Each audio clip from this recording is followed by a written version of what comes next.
ovako laboko podeljeno opštstvo, što je naše iluzorno je da mislime da ќе постигнеме масовност на членови на Советот, ако оној што е избран за председател на Советот, оној што ги артикулира неговите ставови, е истакнат член на дадена политичка партија.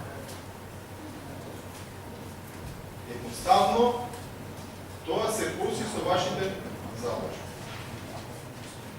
Ние сме толку поделени, што прво го гледаат по политичката припадност, после ги гледаат неговите квалитети. Моравме да направиме напори.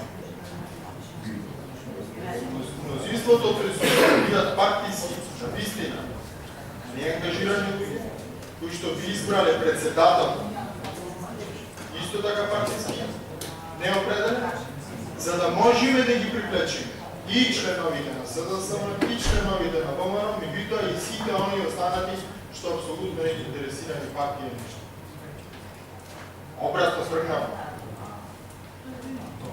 И токму затоа ширењето новиот совет е осудено на пропаст. Прочитајме го зборот, тоа ќе го покажем.